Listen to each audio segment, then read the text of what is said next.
Bonjour les polyméristes. Aujourd'hui, je vais vous parler d'une méthode que j'affectionne tout particulièrement, le mokumegane.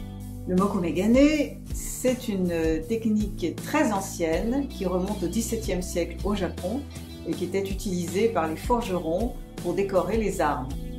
Le principe consistait à superposer des couches de métal de teintes différentes, du laiton, du cuivre, de l'or, de l'argent, et par fusion et après sculpture, il faisait réapparaître les couches inférieures. Notre méthode à nous est comparable, sauf que comme nous n'utilisons pas du métal mais de la pâte polymère, c'est quand même beaucoup plus facile. Les possibilités sont infinies car il y a beaucoup de variables, mais je préfère vous montrer en image comment ça se passe, ce sera beaucoup plus concret. A tout de suite.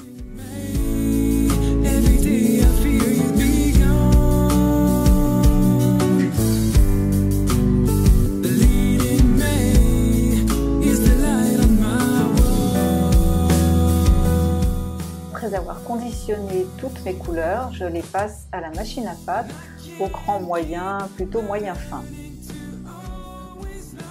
Je découpe ensuite toutes mes plaques avec un emporte-pièce carré de 4 cm de côté. Vous pouvez bien sûr le faire tout simplement à la règle et avec une lame, mais c'est plus facile avec un emporte-pièce si vous en avez un.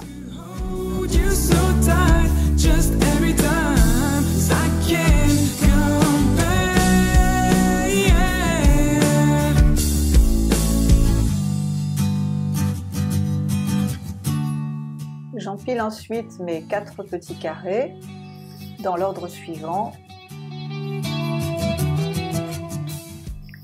bleu, turquoise, blanc, puis marine.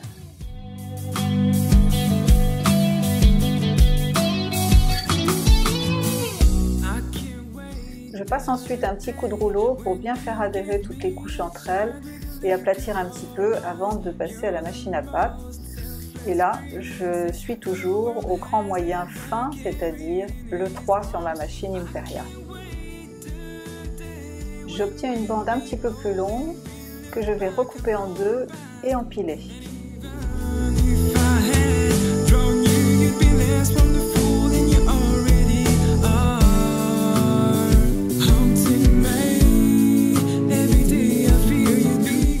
Je repasse à la machine à pâte, toujours au même cran, c'est-à-dire le numéro 3. Avec mes 4 petits carrés de 4 cm que j'avais au départ, j'obtiens une bande qui fait environ 6 cm par 11, qui est assez fine, donc je vais lui rajouter une semelle pour que ce soit plus facile à travailler.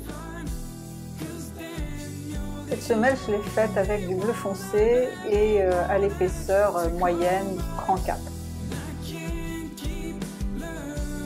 Je vais maintenant texturer ma pâte. J'ai choisi pour ça 2 plaques de texture de chez Cernit, mais bien sûr vous pouvez utiliser les plaques que vous avez. Ce qui est important, c'est d'avoir quand même des textures assez profondes. De la même façon, j'en ai utilisé 2, mais vous pouvez n'en utiliser qu'une. C'était parce que j'avais envie de voir ce que donnaient ces 2 textures différentes. Maintenant, on appuie fortement avec ses pouces. Moi je me mets carrément debout pour avoir plus de force. D'autres utilisent l'embout du rouleau. Moi je préfère utiliser mes doigts parce que je sens ce que je fais, alors qu'avec un objet je ne me rends pas très bien compte. Et vous voyez, je soulève délicatement pour voir si mon empreinte est assez profonde. Je continue à tenir ma texture parce que si jamais l'empreinte n'est pas assez profonde, je peux la reposer sans l'avoir déplacée. Il est très important de ne pas déplacer la plaque de texture pendant cette opération. On passe au scalp. Alors, si vous n'avez jamais pratiqué cette technique, sachez que vous ne réussirez pas forcément du premier coup. Il n'y a qu'en s'entraînant qu'on y arrive. Mais c'est pas si compliqué que ça, c'est vraiment un coup de main à prendre. Donc il faut une lame souple, et donc on va courber légèrement cette lame, et c'est dans la partie du milieu de la courbe qu'on va pouvoir scalper donc toutes les petites parties en relief que m'a laissé la texture.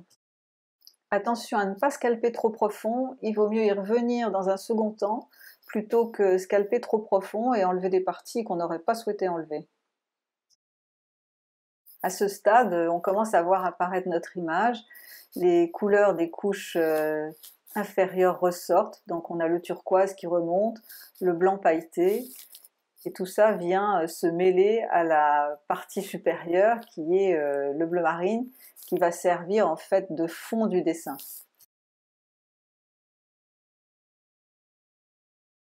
Vous remarquerez que je pose délicatement sur le côté toutes les parties que je scalpe, parce que ces parties-là, je vais les utiliser d'une autre façon que je vais vous montrer juste après.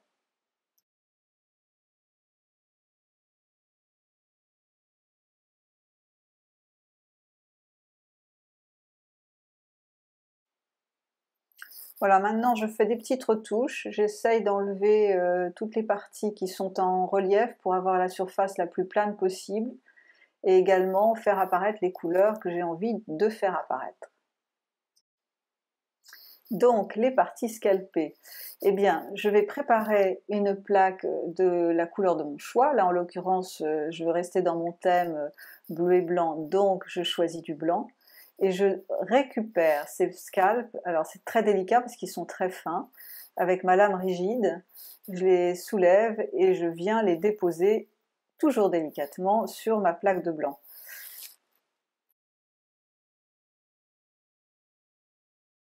Si j'ai une petite partie qui ne me plaît pas, je peux toujours l'enlever tant que je n'ai pas appuyé avec mes doigts, elle n'est pas soudée sur la plaque, donc ça me permet de pouvoir l'enlever.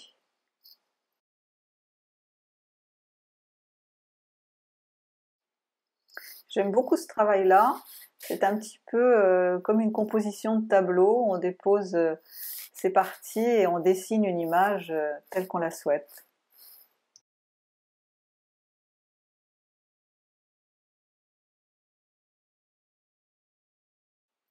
Une fois que ma composition est terminée, j'applique une feuille de papier cuisson ou là en l'occurrence c'est du papier calque, et je lisse bien toutes les surfaces, je fais rentrer les petits scalps dans la pâte blanche de façon à avoir une surface le plus lisse possible. J'utilise aussi un petit bloc acrylique qui me permet de vraiment bien aplanir la surface. Je ne vais pas passer à la machine à pâte parce que ça déformerait le motif. Je fais pareil bien sûr avec ma première plaque. Et je reprends toutes mes chutes de pâte pour faire la semelle définitive de ma plaque. Je la passe au cran 6 ou 5, c'est-à-dire le plus épais, pour avoir des objets de décoration qui ont une certaine épaisseur. Ça me fait un très joli motif et je choisis le côté qui me plaît le plus et qui servira donc pour le dos de mes pièces. Je décolle précautionneusement parce que ma plaque est relativement fine, il ne faudrait pas qu'elle se déchire à ce stade-là, ce serait dommage.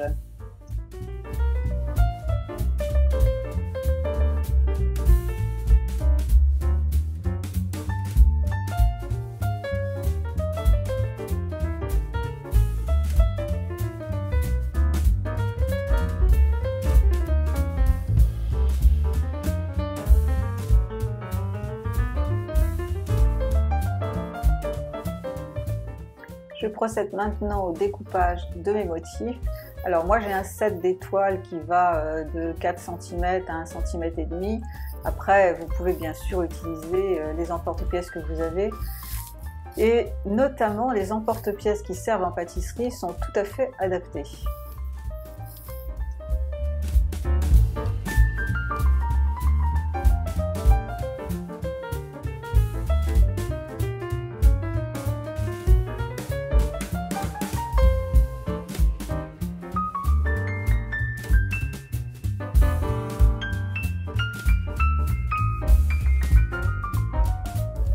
À ce stade, si votre plaque adhère bien à votre surface de travail, c'est plus facile parce que vous pourrez enlever l'excédent de pâte en une seule fois.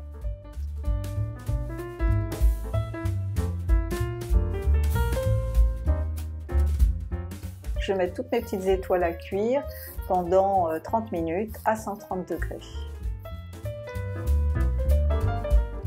Pendant que ça cuit, je vais m'occuper de mon autre plaque, celle qui avait un fond blanc. Je vais tout simplement découper un cœur avec un emporte-pièce cœur d'environ 4 cm de côté. Avec les découpes, je fais une semelle avec un décor qui sera très joli et ça nous fera un joli dos. Donc je la passe à la machine à pâte au cran moyen, 4 ou 5 selon l'épaisseur que je veux donner à ma pièce.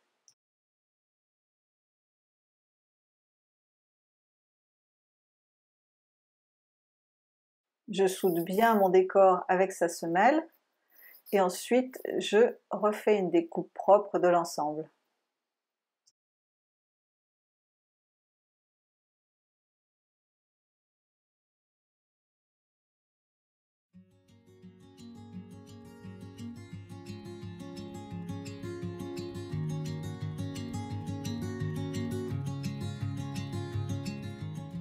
Entre-temps, mes étoiles sont cuites et je prends l'une des grandes étoiles et je vais lui rajouter une bordure avec le cernite turquoise métallique.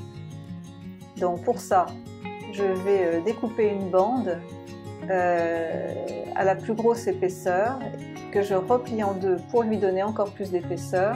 Je vérifie avec ma pièce l'épaisseur de la pièce évidemment. J'aligne bien la partie supérieure de ma plaque, c'est-à-dire la partie que j'avais repliée, là où il y a la surface bombée. Et je vais découper l'autre côté de façon à avoir une largeur égale sur toute cette bande. Vous voyez, ma bande a un côté arrondi, celui qui avait été replié, et un côté plat, celui que j'ai coupé, qui va me permettre de bien le faire adhérer au bord de l'étoile.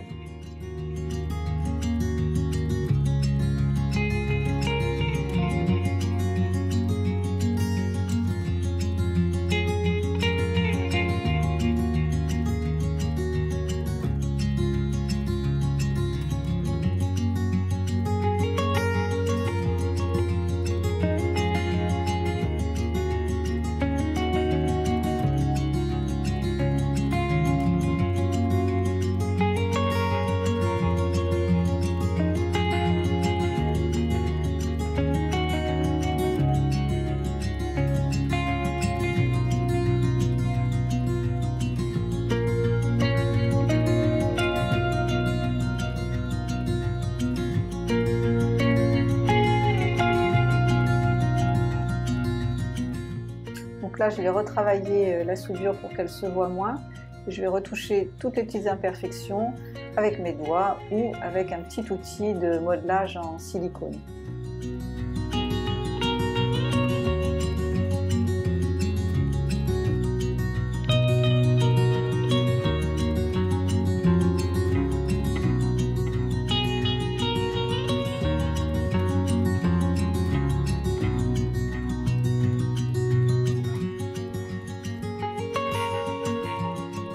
Avec ma lame rigide, je vais également araser la surface, c'est-à-dire enlever toutes les parties qui débordent de la bordure.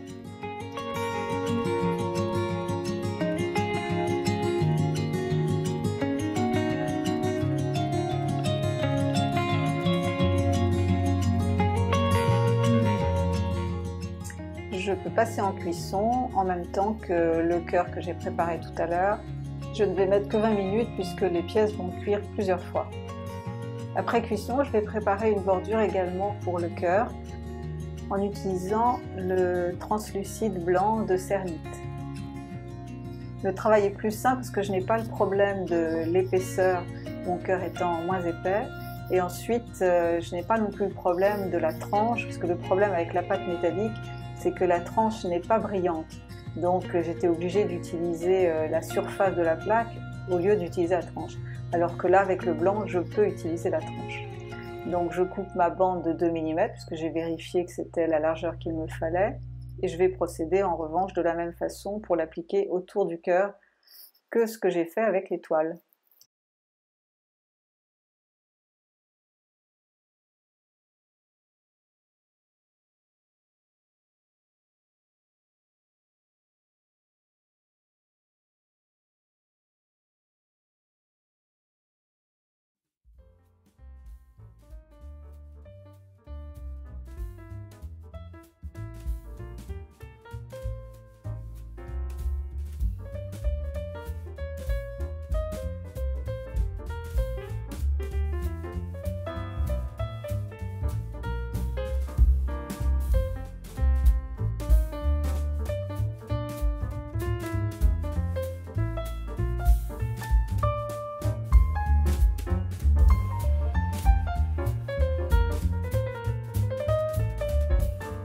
Voilà, je mets maintenant le cœur et l'étoile avec sa bordure en cuisson, cette fois-ci à 30 minutes à 130 degrés pour être sûr que la polymérisation soit parfaite.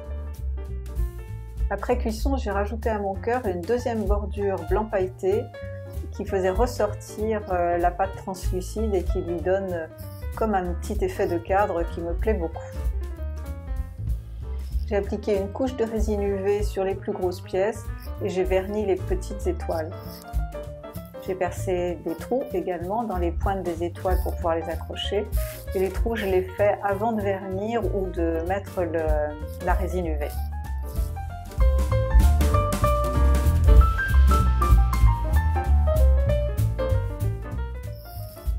J'ajoute des anneaux et un joli ruban. Et voilà, le tour est joué, vous avez de très jolies décorations à mettre dans votre sapin.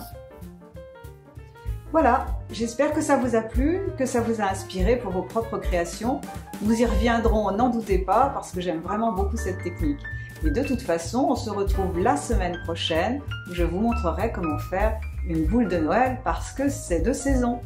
À bientôt, au revoir. N'oubliez pas de vous abonner pour voir mes prochaines vidéos.